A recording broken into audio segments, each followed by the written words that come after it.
والسلام على من لا نبي بعده سبحان اللہ. أما بعد فأعوذ بالله من الشيطان الرجيم بسم الله الرحمن الرحيم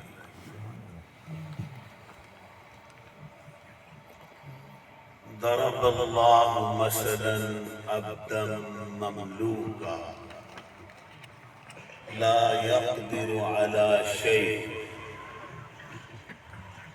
ومن رزقناه منا رزقا حسنا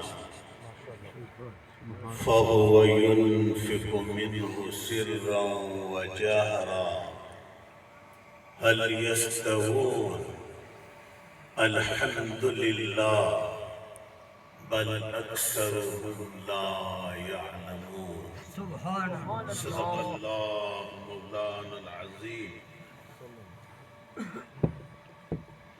ہدیہ درود و سلام بحضور سرور خیر الانام اللہم صل علی سیدنا محمد وعلی آل سیدنا محمد وبارک وسلم. الصلاة والسلام علیک وعلی آلک واصحابک یا خاتم النبیین. سبحان اللہ. نہایت قابل صد احترام مبلغ اسلام جناب حضور خواجہ صوفی محمد اصغر اسلمی سبحان اللہ. زیدہ مجدہ سبحان اللہ. اور نہایت ہی قابل صد احترام محترم المقام جناب ڈاکٹر محمد اکرام معصومی صاحب سبحان اللہ. زیدہ مجدہ جو ہر سال بڑے تزک و احتشام محبت و احترام سے نبی مکرم نور مجسم صلی اللہ علیہ وسلم کے ذکر پاک کی اور نبی محترم صلی اللہ علیہ وسلم کے پیاروں اور محبوبوں کی عرس مبارک کے نام سے مجلس سجاتے ہیں. سبحان اللہ. ان کے خلوص میں اور ان کی محبت میں کوئی شک نہیں. اللہ تعالیٰ ان کی یہ کوشش اور یہ محبت نامہ اپنی بارگاہ عظمت میں قبول فرمائے. وقت کی بڑی نزاکت کی وجہ سے مختصر بات عرض کرنا چاہتا ہوں، اور میں نے جو آج آپ کو اللہ کا پاک کلام سنایا ہے اس میں اللہ رب العزت نے اپنے بندوں کی مثال بیان فرمائی ہے. سبحان اللہ. اس مالک نے خود ایک مثال بیان کی ہے اپنے بندوں کی اور اپنی بنائی ہوئی چیز کی، جس میں اللہ پاک نے فرمایا ہے کہ ضرب اللہ مثلا، اللہ مثال بیان کرتا ہے عبد مملوکا، ایک ایسے بندے کی جو غلام ہے، ملکیت میں ہے کسی کی اور زر خرید ہے، اس کی کوئی اپنی خواہش نہیں ہے، کوئی اس کی اپنی مرضی نہیں ہے، اور وَمَن رَزَقْنَاهُ مِنَّا رِزْقًا حَسَنًا، اور ایک میرے بندوں میں سے وہ بندہ ہے جس کو میں نے اپنے فضل سے بہت کچھ عطا فرمایا. سبحان اللہ. کیا بات یہی بات. کیا بات یعنی یہ مالک خود بیان کر رہا ہے. ہاں، میرے بندوں کی مثال ہے. ایک بندہ ہے جو کچھ نہیں رکھتا، اس کے پاس کوئی اختیار نہیں، کیوں؟ وہ غلام ہے، عبدن، مملوکا، وہ مملوک ہے، اس کا مالک کوئی اور ہے، اور اس مملوکیت کی وجہ سے اور غلام زر خرید ہونے کی وجہ سے بالکل اس کے پاس کچھ بھی نہیں ہے۔ اور فرمایا ایک وہ شخص ہے جس کو میں نے اپنے فضل سے رزق حسن دیا ہے، جس کا میں نے ترجمہ کیا ہے کہ میں نے اسے بہت کچھ دیا ہے۔ اب پھر سنیے سادہ جملہ، ایک وہ ہے جس کے پاس کچھ نہیں ہے، یوں سمجھ لیں نا، ایک وہ شخص ہے جس کے پاس کچھ نہیں ہے، اور ایک وہ ہے جس کے پاس سب کچھ ہے۔ حل یستوون، بھلا یہ دونوں برابر ہو سکتے ہیں؟ کیا بات، کیا بات، کیا بات۔ اللہ تعالیٰ اپنے بندوں کو ایک جیسا نہیں بنایا، اپنی خلق کو ایک جیسا نہیں رکھا۔ جب مالک جن کو خدا فضل فرماتا ہے، مہربانی کرتا ہے، ان کو عطا کرتا ہے اور ان کو خوبیاں بخشتا ہے، اوصاف عطا فرماتا ہے، اور سب سے بڑا وصف اللہ جسے ایمان عطا کرتا ہے، جس کو اللہ نے ایمان بخشا ہے، تو قاعدہ سمجھ میں آیا کہ ساری دنیا برابر نہیں ہے، یہ سارے مخلوق برابر نہیں ہے، سارے انسان برابر نہیں ہے، بعض کچھ نہیں کر سکتے اور بعض اللہ کی عطا سے بہت کچھ کرتے ہیں۔ اللہ تعالیٰ نے انہیں یہ شان دی ہوتی ہے، اور اللہ نے انہیں یہ اپنا فضل اور کرم عطا کیا ہوتا ہے، تو ہم ان کاملین میں سے، وہ جو اللہ کے مقبول بندے ہیں، جنہیں بہت کچھ عطا کیا ہے، ان میں سب سے زیادہ جس کو اللہ نے بخشا ہے اور عطا کیا ہے، وہ قرآن پاک کی روشنی میں ہم پڑھتے ہیں کہ اِنَّا أَعْطَيْنَا کل کوثر، میرا رب فرماتا ہے۔ سارے دوست نے آیت توجہ سے یہ اگلے جملے سماعت فرمائیں۔ پہلے تو ہم نے یہ سمجھا کہ سارے انسان برابر نہیں، اور اس کی وجہ یہ بیان فرمائی کہ بعضوں کو مالک نے کچھ نہیں دیا اور بعضوں کو بہت کچھ دیا ہے، لیکن اب ہم قرآن سے پوچھتے ہیں کہ اے میرے مالک، اے ہمارے رب، تو نے اپنی اس بزم میں، اپنی اس کائنات میں وہ کون سی ہستی ہے جس کو سب سے زیادہ بے مثال عطا کیا ہے؟ تو میرا رب فرماتا ہے اِنَّا أَعْطَيْنَا الْكَوْثَرَ۔ اے محبوب صلی اللہ علیہ وسلم، آپ غمزدہ نہ ہو، آپ پریشان نہ ہو، مکے والوں کی بات آپ کے دل پر آپ کو غمگین نہ کرے کہ آپ کے ہاں اولاد نہیں ہے، آپ کا نام کیسے چلے گا، آپ کا ذکر کیسے آگے بڑھے گا، آپ فکر نہ کریں۔ اللہ فرماتا ہے ہم نے آپ کو بہت کچھ عطا کیا ہے، قیامت تک لوگوں کے ذکر ختم ہو جائیں گے، مگر تیرا ذکر تو قیامت میں بھی چل رہا ہے۔ نعرہ تکبیر، نعرہ رسالت، نعرہ رسالت۔ اللہ تعالیٰ نے ہمارے نبی محترم صلی اللہ علیہ وسلم کو خیر کثیر عطا فرمایا ہے، آپ کو ذکر کی کثرت عطا فرمائی ہے، آپ کا علم کثیر، آپ کا حلم کثیر، آپ کی ہمت کثیر، آپ کی اولاد کثیر، آپ کی رحمت کثیر.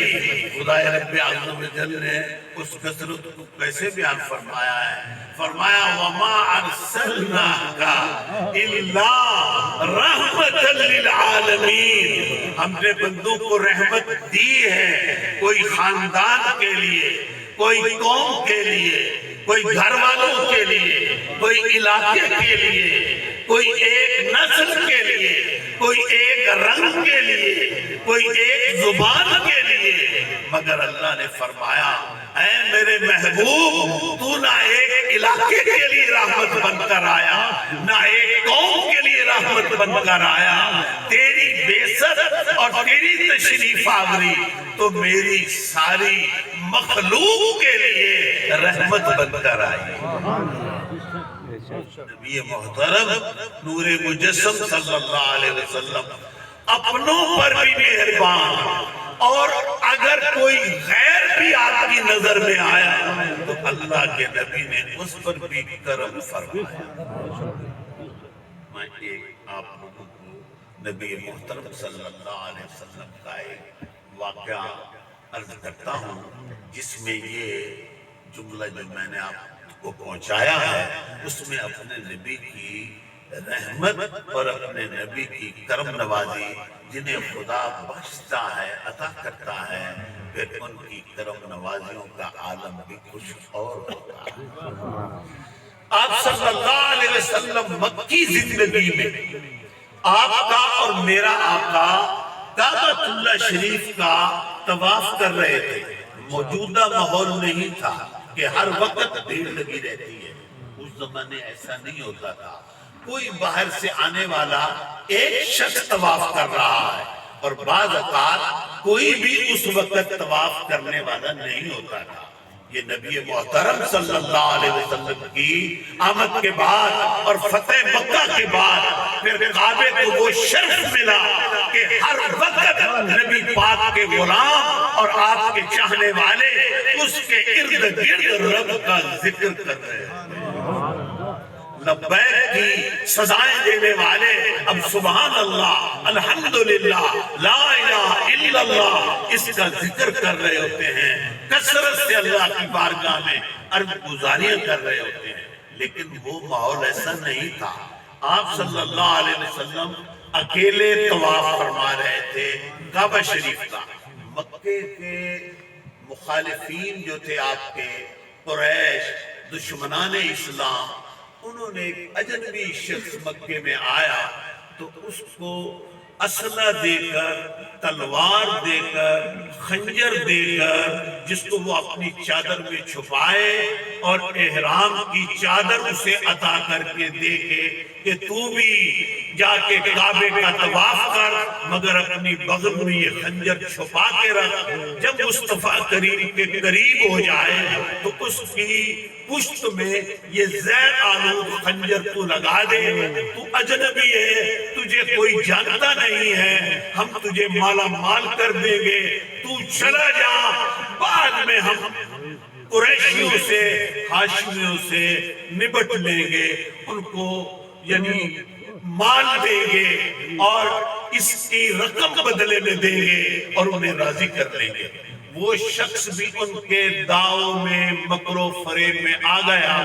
اس نے بھی ایک احرام باندھا اور اپنے بغل میں زیر آلود چھرا رکھ کر اور وہ حضور نبی محترم صلی اللہ علیہ وسلم کے پیچھے پیچھے وہ بھی چکر لگانے لگا. جب عین قریب آیا کہ وہ اپنا کام کرے، سبحان آپ کے توجہ ہے، وہ اپنے پیسے جو اس نے لیے اب اس اپنے دہشت گردی کا حملہ کرے اللہ کے نبی پر. اب وہ سمجھ رہے تھے اجنبی شخص ہے، انہوں جاندہ کوئی نہیں ہے، تینوں نہ مکے والے جاندے ہیں، تجھے نواز دیا جائے گا، تیرا گھر بھر دیا جائے گا، تم چلے جانا، بعد میں ہم نبڑتے رہیں گے. لیکن جو ہی اس نے اپنے بغل سے خنجر نکالا تو آپ کے اور میرے نبی نے کیا فرمایا؟ اسی طرح پیچھے نہیں مڑے اور کہا حل انت فضالہ، سبحان اللہ واہ واہ نعرہ تکبیر نعرہ رسالت یا رسول اللہ سارے محبت سے یا علی حیدر اب اللہ کو وہ مکے والے سمجھ رہے تھے یہ تو اجنبی شخص ہے اس کے نہ نام کا پتہ نہ اس کا کوئی اور معاملے کی کسی کو خبر مگر اللہ کے نبی نے سب سے پہلے اس کا نام لے کر بتایا تاکہ اس کو پتہ چل جائے کہ تو جس کی بارگاہ میں آیا ہے اس کو تیرے نام کا بھی پتہ ہے تیرے کام کا کیا بات بے شک سبحان تیرے نام سے بھی واقف ہے اور وہ تیرے کام سے بھی واقف ہے اللہ کے رسول صلی اللہ علیہ وآلہ وسلم نے جب یہ اس کا نام لیا پیچھے دیکھا تک نہیں صرف دیکھو اتنا خدا کی ذات پر یقین اور کتنا اطمینان پتا ہے کہ یہ خنجر لگانا چاہتا ہے مگر آپ کے اطمینان کی کیفیت کہ مڑ کر نہیں دیکھا صرف اپنی شان کے مطابق اپنا ہاتھ اٹھایا اور اس کا نام لیا کہ تو فضالہ ہے تو آیا ہے میرے پاس اور میرے پیچھے جب یہ نبی کریم نے اس طرح جملہ ادا فرمایا تو یہ نبی کی یعنی اس غیبی کیفیت پر واقف ہو کر اتنا گھبرایا کہ کانپنے لگ گیا اور اس کی بغل سے وہ خنجر گر گیا کیا بات کیا بات آپ صلی اللہ علیہ وسلم نے اپنا مکمل کیا طواف مکمل کر دیا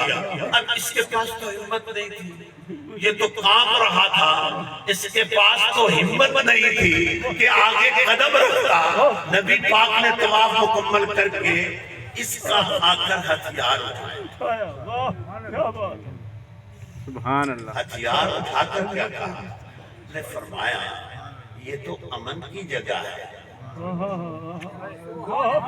رحمت للعالمین رحمت للعالمین مسابة للناس عمنا مسابة للناس عمنا اللہ تعالیٰ نے تو اس کو لوگوں کا مرکز بھی بنایا ہے اور وعمنا اور اس کو تو جائے امن بنایا ہے اور تو یہ اتنا بڑا اسلحہ لے کر آ گیا ہے اس حرم شریف کے اندر چونکہ وہ بخلا چکا تھا کہنے لگا میں چونکہ مسافر تھا تو باہر میں نے رکھا نہیں ہے اور بھول بھلکیوں میں اسے اندر لے کر آ گیا ارادہ نہیں تھا میں نے چھپا کر رکھا ہوا تھا لیکن میں بھول کر اندر لے آیا تو اللہ کے رسول صلی اللہ علیہ وسلم نے فرمایا کہ تو سچ کیوں نہیں بیان کرتا فلاں فلاں کافر نے یہ تجھے اسلحہ نہیں کیا بات کیا بات سبحان یہ اسلحہ فلاں فلاں قریشی نے تجھے نہیں دیا اور اتنی قیمت کا تجھ سے وعدہ نہیں کیا اور تو میرے لیے مجھے نقصان پہنچانے کی خاطر یہ سارا احرام کا معاملہ کیا اس لیے ابھی ہم نے سنا کہ بھائیوں دنیا والے تو ظاہر دیکھتے ہیں مگر مدینے والا ظاہر نہیں دیکھتا دل کا حال نہیں تو بلال کو کعبے پر کیوں کھڑا کرتے جی وہاں ان کو کھڑا کرنے کا مقصد بھی یہی تھا کہ دو مقصد تھے ایک تو مقصد یہ تھا کہ مساوات قائم ہو اور غریب لوگوں کی دلجوئی ہو اور کالے اور گورے رنگ کا امتیاز ختم ہو اور اجمی اور عربی کا یہ چونکہ افریقی باشندہ تھا اجمی اور عربی امتیاز ختم ہو جائے میری بارگاہ میں عربی آئے اجمی آئے کالا آئے گورا آئے یہاں وطن نہیں دیکھا جاتا یہاں رنگت نہیں دیکھی جاتی یہاں دل کا حال دیکھا جاتا ہے اور ان کا حسن عمل نعرہ تکبیر نعرہ رسالت نعرہ حاضری علماء اہل سنت شیخ اہل سنت آگے چلنا چاہتے ہیں گھڑی بھاگ رہی ہے، میں اس کو دائرے کے اندر رکھنا چاہتا ہوں، اس لیے ایک ہی واقعے کا انتخاب کیا، اسی پر اپنی بات کو ختم کر دوں گا، لیکن یہی سنانا چاہتا ہوں اور اسی بات کو آگے بڑھانے جتنا بھی ٹائم 2-4 منٹ 10 منٹ لگیں گے اس سے زائد ہم نہیں لینا چاہتے، لیکن پھر سنیے کہ نبی محترم نور مجسم صلی اللہ علیہ وسلم کے سامنے اس نے چونکہ جھوٹ بولا اور جھوٹ بول کر کہا کہ میں مسافر تھا اور اجنبی شخص تھا تو باہر نہیں رکھا کہ کوئی میرا اسلحہ اٹھا نہ لے، اس کو میں بھول بھلکیوں میں اندر لے کر آ گیا ہوں۔ جب اللہ کے رسول نے سارا واقعہ اسے کہہ سنایا تو اب اس نے کیا کہا؟ یہ بڑی بڑی نصیحت کا یہ معاملہ ہے جو میں نے سمجھایا، میں اس کو غور کر رہا ہوں۔ اب اس نے پوچھا کہ جناب انہوں نے قریشی نے مجھے کمرے کے اندر یہ ساری باتیں کی اور مجھے پیسے دینے کا وعدہ کیا، یہ مجھے احرام کی چادریں دیں اور پھر مجھے یہ اسلحہ دیا، میں تو کمرے میں بند تھا، آپ کو کسی نے بتایا؟ میرے سے پہلے تو آیا ہی نہیں ہے، سامنے کمرے میں یہ میری ان سے بات ہوئی ہے اور ادھر سے نکلا، میں آپ کی خدمت میں ادھر پیچھے آ گیا، میرے سے پہلے کوئی آیا ہی نہیں ہے، آپ کو یہ کس نے بتایا؟ سبحان اللہ۔ وہ نبی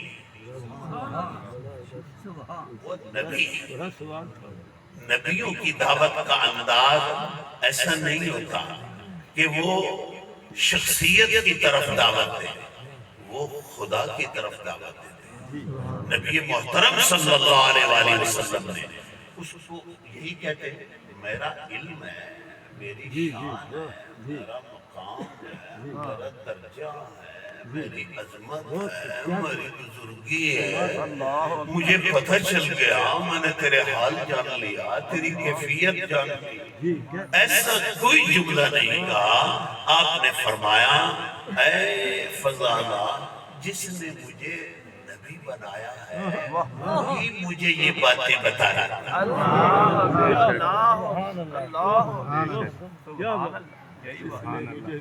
جس نے مجھے نبی بنایا ہے، جس نے مجھے منصب رسالت بخشا ہے، جس نے مجھے منصب نبوت عطا فرمایا ہے۔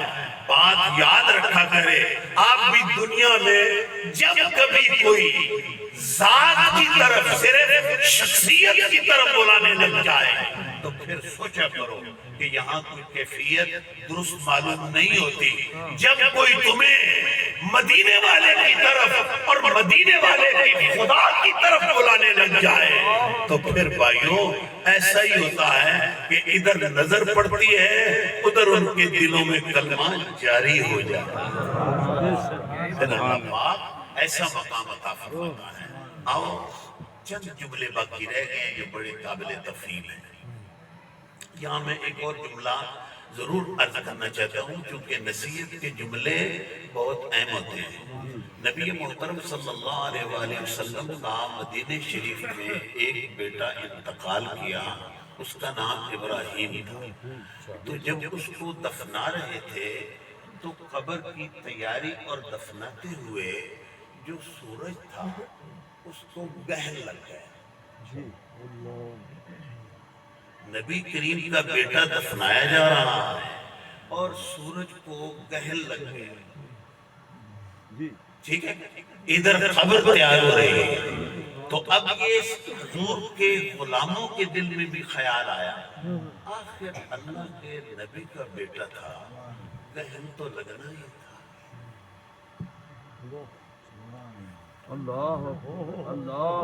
جو بھائی دیکھو وہ کتنے مضبوط لوگ تھے، لیکن ایک معاشرتی انسانی تقاضے ہوتے ہیں، جیسے کوئی فوت ہو جائے، بارش آ جائے تو ہم یہی کہیں گے کہ دیکھو بھی اس آدمی فوت ہوا، دیکھو بدل ہی رونے لگ گئے۔ تو ہم سارے جو عقیدت مند ہوں گے ہم تو پھر ایسی باتیں کریں گے نا، اب یہ ایسا ہو گیا تو ہاں ایسا ہو گیا، معاملہ فلاں ہو گیا۔ اب انہوں کے دل میں خیال آیا کہ اللہ کے نبی کا بیٹا انتقال کیا تو آخر کار اتنا کام تو ہونا ہی تھا. یہ دل کا بھی جو خیال آیا اللہ نے اپنے نبی کو جنوایا. لوگوں کے دلوں میں خیال آیا ادھر اللہ نے میرے نبی کو جنوایا. آپ نے سب کو مسجد میں اکٹھا کیا, اکٹھا کر کے منبر پر آئے اور آپ نے فرمایا لوگوں سنو, اس چاند گرن کا تعلق میرے بیٹے کی وفات سے ہرگز نہیں ہے. یہ کائنات کا نظام ہے جس کی وجہ سے اس کو سورج گرن لگا ہے. میرے بیٹے کی وفات میں تو بڑی بات ہو رہی تھی, لیکن اللہ والے جو ہوتے ہیں وہ اس قسم کی من گھڑت باتوں سے اپنی شہرت نہیں بناتے. کیوں؟ جب خدا ان کی شہرت بڑھا رہا. سبحان اللہ. کیا بات ہے. بے شک بے شک. اللہ جو شہرت بڑھا رہا ہے, اللہ جو عزت بڑھا رہا ہے. اب آئیے رسول انور صلی اللہ علیہ وآلہ وسلم, وہ سامنے جو شخص کھڑا تھا جس کا خنجر اٹھایا اور وہ اب وہ تو ملزم بن کر کھڑا تھا, میرے نبی کریم صلی اللہ علیہ وسلم نے اس شخص کے بارے میں جو احسان فرمایا اب آپ اندازہ لگائیں. کیا بات. آپ نے اس کے اس طرح دل پر ہاتھ رکھا اپنی شان کے مطابق جو آپ کی شان ہے, یا ہاتھ رکھ کر کیا کہا اللہم اغفر ذنبہ. ایک اس نے ہاتھ اٹھایا, جی ایک میرے نبی نے ہاتھ, قربان. اور اس کے لیے کیا کہا اللہم اغفر ذنبہ. اے اللہ میں نے اس کے گناہ کو معاف کر دیا, تو بھی معاف کر. بے شک. میں نے اس کے گناہ کو معاف کیا, تو اسے معاف کر دے. اللہم, اگلی دعا سنی, اللہم نور قلبہ. اللہ ہمارا دل چاہتا ہے کہ یہ تیرے نبی کی خدمت میں آیا اور خالی نہ چلے جائے. نور قلبہ, اپنی رحمت فرما اس کے دل میں نور اسلام پیدا کر. اللہم نور قلبہ, اللہم اغفر ذنبہ. اللہ اس کے گناہ کو بخش دے, اللہ اس کے دل میں نور اسلام پیدا کر دے. پھر کہا اللہم اہد قلبہ, اور اللہ اس کو ہدایت کا راستہ دکھا, اسلام کا راستہ دکھا. اب وہ کہنے لگا حضور جب میں آیا تو جیسا قریش نے مجھے بھڑکایا تو سب سے زیادہ میرے دل میں کوئی نفرت تھی تو آپ کے بارے میں تھی, مگر آپ کا اخلاق, آپ کی عادات, آپ کی رحمت للعالمین, آپ کی یہ عنایت اور آپ کی مہربانی اور آپ کا احسان دیکھ کر میں حیران ہوں. بجائے اس کے کہ آپ جاتے اور لوگوں کو کہتے کہ یہ میرا قاتل ہے, اس کے لیے کیا حکم ہے, تو پھر آپ نے مجھے شرمسار نہیں کیا بلکہ مجھے معاف کر دیا. اب میرے دل کو کوئی ٹٹولے تو ساری کائنات سے زیادہ اگر میرے دل میں محبت ہے تو آپ کی. سبحان اللہ. پھر وہ کلمہ پڑھ کے لا الہ الا اللہ محمد الرسول اللہ, وہ کلمہ پڑھ کے مسلمان.